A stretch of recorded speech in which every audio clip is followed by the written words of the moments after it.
another 5 years. Polling stations opened up at about 7 a.m. local time yesterday morning across the East African country, where more than 9 million people are registered to participate. warangiza ukarenza rero abaturage ba Kinyinya cyangwa muri Kigali turifuza amatora meza tuhagarara hanga yego hanga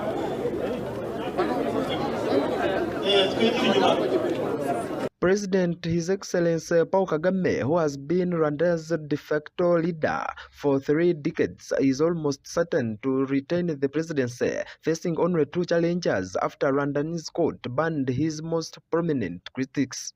The outlook mirrors that of the last elections in 2017, when Kagame dominated his rivals with close to 99% of the vote. Frank Habineza, leader of Rwandanese Democratic Green Party, and independent Philippe Mpayimana were the only 2 candidates approved to run against Kagame out of 8 applicants.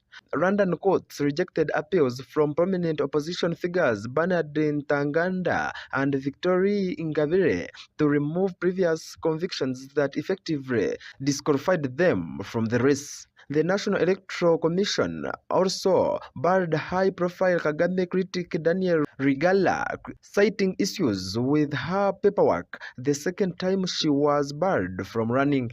Ahead of the elections, rights group Amnesty International said Rwanda's opposition faces severe restrictions as well as the threats, arbitrary detention, prosecution, trumped-up charges, killing, and enforced disappearances.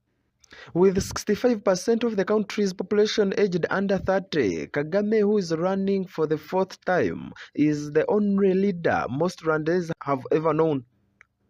The 66-year-old is credited with rebuilding a traumatized nation after the genocide unleashed by Hutu fighters that killed nearly 800,000 people, mainly Tutsi, but also Hutu centrists in 1994.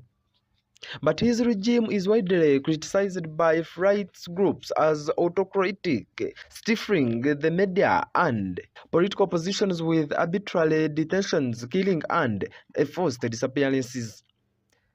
Abroad, it faces accusations of stoking instability in the neighboring Democratic Republic of Congo, where the United Nations report says Rwanda troops are fighting alongside M23 rebels in the troubled East. Kigali has denied the allegations. Kagame has also overseen controversial constitution amendments that shortened presidential terms from 7 to 5 years and reset the clock of the Rwandese leader, allowing him to potentially rule until 2034. Yet, despite his many critics, Kagame enjoys great support at home, having overseen economic growth rates of an average of 7.2% between 2012 and 2022, and the development of infrastructure including hospitals and roads. For the first time, Rwanda's parliamentary elections is being held alongside the presidential vote, with more than 500 candidates vying for 80 seats in the Chamber of Deputies. Of these, 53 are elected by universal suffrage, and the Rwanda People's Force currently holds 40 seats and its allies 11, while Habeneza's Green Party has 2 MPs. Another 24 spots are reserved for women, 2 for youths, and 1 for people with disabilities. All candidates for these seats must be independent, and indirect elections will be held on Tuesday.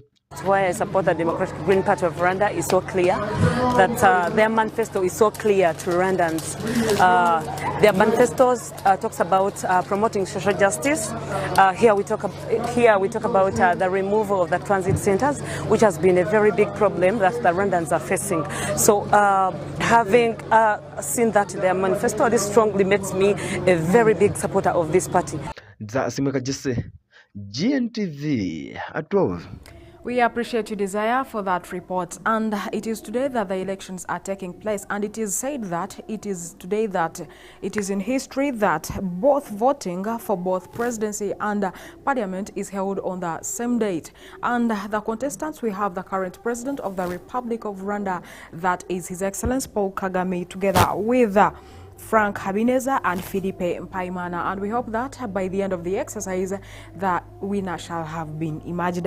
Now, in other international news, former United States of America President Donald Trump survived being assassinated last evening in campaign rally in Pennsylvania State in United States of America. Trump was campaigning ahead of the general elections late this year. We have more. The small Pittsburgh suburb of Bethel Park in Pennsylvania is reeling after the FBI named a young local man, Thomas Matthew Crooks, as the person who shot at Donald Trump during a campaign rally and shocked the nation. Investigations believe that Crooks, armed with the same automatic AR-15 rifle, opened fire at the former president while he was addressing a crowd in Barta, Pennsylvania, leaving one audience member dead and 2 others wounded. Oh, that's a little bit old, that chart. That chart's a couple of months old, and if you want to really see something this